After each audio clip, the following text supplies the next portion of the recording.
Another big thing is the Nobel Prize. I want to talk to you about the Nobel Prize. It got a lot Christ. of attention. It Yeah. used to be mainly the Peace Prize that is very controversial. I think this Well, year, every category seems to have some problem.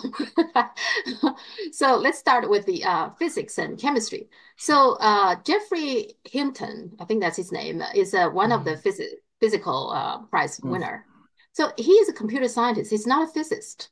He is a very accomplished computer scientist, and he got lots of award, this and that. Even he himself was surprised when he got the phone call. So I guess the committee's reasoning for that is because they have been doing some AI stuff, and then that AI helped to create something.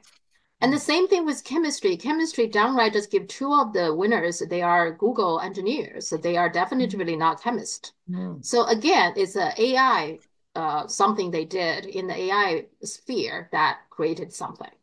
mm. Now, if you use that, that's where the discussion is. You know, the controversy in the at least among Chinese netizens is that, well, in that case, you can just give all your award to computer scientists, you know, to give to engineers. You don't need to give the physicist and the chemist. And there's even people saying, you know, maybe in the future, it will be AI who get the award. You don't even give it to human. What's your take on that? Well, I mean, actually, this is a longer story, an older story than I think people even in China fully understand because it was already an established pattern during the Cold War. So the Soviet Union made a lot of scientific achievements. You know, it did. I mean, it was at the forefront in laser technologies, in all kinds of fields in mathematics. Indeed, by the way, in early computer science, in nuclear engineering, it started the space program. If you look at the number of Nobel Science Prizes awarded to Soviet scientists, they were tiny, were far fewer than a middle ranking British or American university. The way in which the science prizes were awarded disproportionately, they went to English speaking scientists in principally the United States, but also, by the way, to a great degree in Britain as well. And this pattern is now reproducing itself, but it's becoming more extreme because back in the 50s and 60s, the Soviets were certainly effective and important in science, but you could still genuinely argue that the greater amount of scientific activity and the most important breakthroughs at that time were still happening in the West. Not necessarily because the scientists were better, but because the resources were so much greater that they could take their research further than the Soviet scientists could. That is no longer the case today. China can match any science that is being done anywhere in the West. It has resources that are at least equal to it, to the West in science. So, but I mean, Russia is also starting to come back in the world of science, not to the same degree, but it's there. So, Western scientific dominance, to the extent that it's existed at all in the last 50 years, has reduced. But of course, you can't admit this. So I was reading articles a few weeks ago at the Daily Telegraph and other places still talking about how the West has extraordinary degree of scientific leadership, how China can't compete there. It's always China. I stress again, it is always ultimately China. Now, you can't find a genuine physicist, so you come up with a computer engineer.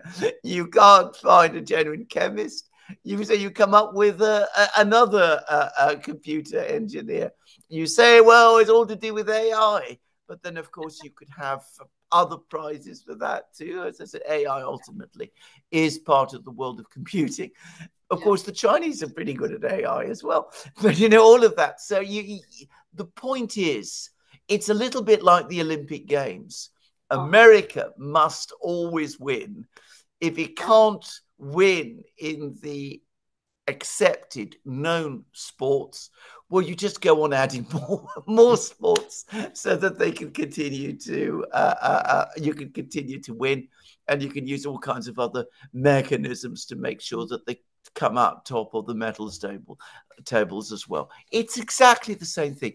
Personally, I don't think the Chinese people should be too bothered about Nobel Prizes. I mean, this is old European stuff. It was set up, before the First World War by a Swedish chemist who created explosives and all of that at a time when the Europeans were the center of the world. When China was fighting for its life under the blows of the European colonialists and the Japanese, when, most of the world outside China that wasn't European was under the rule of the colonial empires. That world is gone. And taking seriously a prize awarded by a couple of people in Stockholm is nonsense now. High time that China focused on its own prizes, publicized its own scientists, did its own work, offered its prizes internationally. That would certainly attract attention and change the rules of the game on this too.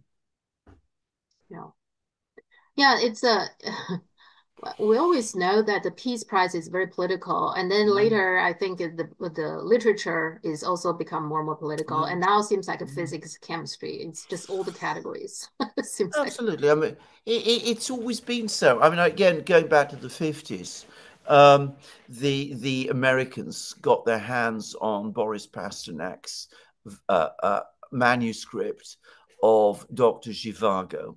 Without asking, without telling him. They got it translated into English. The CIA did it. And within a month, it had been presented to the Nobel Committee, which granted Pasternak the Nobel Literature Prize. I mean, all of this done without his knowledge, without his agreement. The Soviets were absolutely furious. Pasternak himself got into trouble. It was all arranged.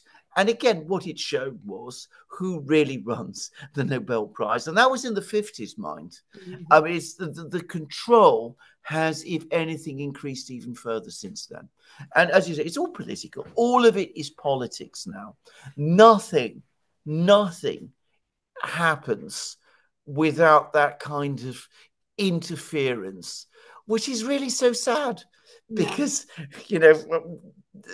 it totally contrary to the intentions of Alfred Nobel, who was the founder. Yeah, the literature is another controversial one this year. Absolutely. This author, Han Kang, I'm sure she's a nice person. But when I look at the books she wrote, the two one that most prominent one is called The Human Acts, which is describing the uprising, Gwangju uprising that happened in Korea. And that book was banned in Korea for quite some time. Yeah.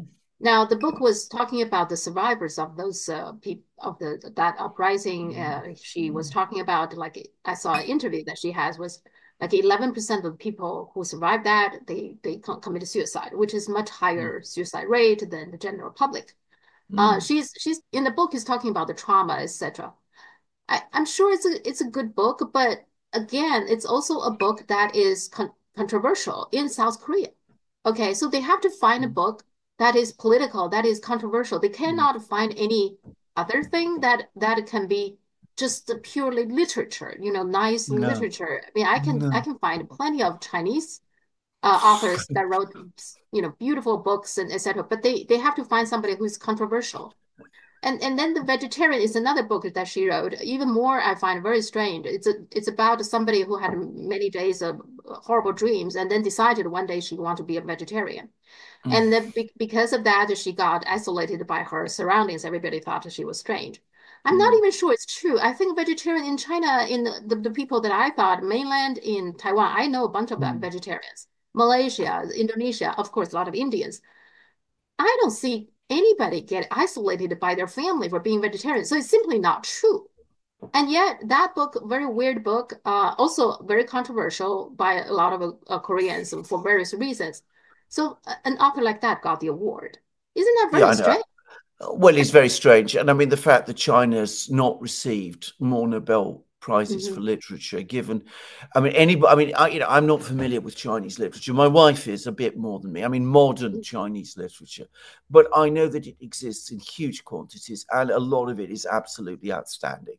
I mean, my wife has had contacts in Chinese universities. She's been a guest to one of the big universities in Hangzhou. I mean, she has contacts there. She's been commenting about this for years, by the way. So, I mean, already this is ridiculous. Now, about the book on Korea, I would agree with you. About the book on vegetarianism in China, I have to say it surprises me because I know a little about Chinese culture, as your netizens, your viewers know, and I happen to know that China has a huge history of vegetarianism. I mean, there's one of the very most famous restaurants in Beijing. I don't know if it still exists. Was called the Gundaling, which was entirely vegetarian, and it goes Yeah. big. It goes back. I mean, decades, probably before all the way to the 19th century. I mean, I don't know how long, but anyway, vegetarianism is a very well known thing in Yeah. China. It is very well established for all sorts of cultural and theological reasons connected with Buddhism, Taoism, and all sorts of things of that kind. That somebody would feel isolated by becoming a vegetarian in China really does surprise me, actually. Yeah. Maybe things have changed, but I mean, I don't understand that at all. Yeah, that's why I don't, this is in Korea, but I just don't believe that people in Mm. Korea who become vegetarian will become some kind of a Mariah, by Well, the exactly. I mean, well, yeah. if you've been to Korea or to South Korea, which I have done, Hmm. again, a society where Buddhism is very well established, extremely well established, where Chinese influence is very strong. Yeah. I can't imagine that vegetarianism and things of that kind are not well known in Korea as well. I mean, I don't know much about that because I'm not so familiar with Korean culture. But I mean, again, these are Westerners might there might be problems with becoming a vegetarian in the West. There are, by the way. I mean, I know that again from my wife, though less so obviously now. But historically, there used to be Western society was very meat eating oriented. But East Asian society, I just cannot believe that. I mean, they have the familiarity with vegetarianism, which is millennial, to say it Hmm. simply, to say it as simple as that. Yeah, and then so the of course the Chinese netizens the comments about that is the Nobel Committee just like people who are troublemakers. They just want your Yeah, book to be controversial. They don't yeah. really I, care about the literature part of it, right? I think that's fair enough. I think that's exactly what it is. Probably they're not able to make Hmm. objective assessments of literary quality. I mean, that's the other thing. I mean, I don't know how long this person has been writing, Yeah. but once upon a time, you had to be a writer for decades. You had to produce a huge amount of high quality writing, be hugely well regarded by other people in the literary world before you were considered for a Nobel Literature Prize. That doesn't seem to be true anymore. Yeah. Yeah. If you like the one Chinese author, Mo Yan, who got the Nobel Prize, he's also very controversial in China because he's Mm. in his book. I didn't read that many. I read a little bit. It just made me very uncomfortable because his book is always about how backwards, how poor, how strange lots of the Chinese, habits Yeah, and tradition is. It's kind of like a yeah, smear, almost like a smear about China. Why yeah. does the only person they could pick is him? They couldn't pick anybody else, Well, literature. exactly. Well, exactly. I mean, I think that's exactly correct. I mean, I think that is true. I think they do like troublemakers, Yeah, provided, of course, they're not Western troublemakers. exactly, exactly. Yeah, yeah. And then the same thing with the peace uh award. Now this is a grassroots organization that they are anti nuclear war, which is good. I mean, but it's also a group of people who also create troubles for the Japanese government because they have been asking the Japanese government to give compensations for the survivors of the atomic bombs. Now, I don't think anything wrong with that. I think they should do No. that. But if your message based on the Nobel price their own saying, their message is they want people to, of course, to be anti-nuclear war. Now, if you want to do that, there are many other good organizations that they should have given an award. I think the most prominent one is what I can think is that in 1967, South American countries, they had a treaty that basically saying we're not going to develop or deploy or do any of nuclear weapons in our territory. There are 33 countries signed to it. It's a treaty of something. Wow. And that treaty not only apply to those countries, they themselves don't develop any nuclear weapons. They also ask the nuclear powers to promise not to attack any of those members within that territory, which I really think it's a remarkable thing that they've done. And so far, nobody has violated that terms. How come something like that, that treaty never get any award, right? Isn't it? Well, because it's far away from the West and it doesn't concern the West and they're not worried about it. So they're not interested in it. They will support a anti-nuclear movement in Japan, which demands compensation for the victims of Hiroshima and Nagasaki from the Japanese government.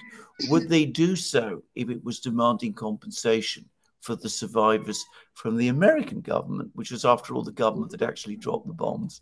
Just saying. I mean, I don't know. As you rightly say, it's an anti-nuclear movement. Perhaps it's a less bizarre award than some of the others that they made in recent years. So we should be grateful for that. But it seems to me that we are talking again about allowed or permitted opposition as opposed to real opposition, and agreements that other countries come to with each other to avoid the use of nuclear weapons. They're not so interesting to the West if they are made without the West. If the Americans had been involved and had broken this agreement, then the American official who was responsible for doing it would have been awarded the Nobel Prize. Yeah. And also in terms of Japan, it's always there are very strong feelings in China. And this group, I think, also controversial in particular in China is because in China, people don't see the atomic bombs under that there are that many innocent people. Actually, that's the view. Now, part of it is because at the time, Japan was crazy. The whole Japan was very much into this militarism. I mean, they were well documented in their own newspaper. If you read at the time, they would report things like, "Oh, a young couple got married, and the man will go to China, certainly to go kill Chinese." And the woman feel like, and then the man said, "Okay, I'm going to leave now, and then I'll come back for you." And then the woman, in order to support her husband, would commit suicide in order for her to support her husband full-hearted to go to China to kill people. So when you see these kind of stories, I actually think that's probably the view. Now, I know in the West, a lot of people thinking the nuclear bombs killed lots of innocent people. That's not the view in China. I would say most of the Chinese people think that there isn't that many innocent people at the time in Japan. That's the view. Okay. I can understand that. I can completely understand that, given what happened and what many Japanese have told me. And they've talked to me about the atmosphere of psychosis that existed in Japan before and during the Second World War. So, I mean, it doesn't surprise me that they think that way. Yeah. And then the economy, we probably talked about this in the past too. I think the biggest achievement, by the Chinese government, I really think the Chinese government deserve the Nobel Prize in the economy, right? But they will never receive that. So it's always giving to Westerners, right? Again.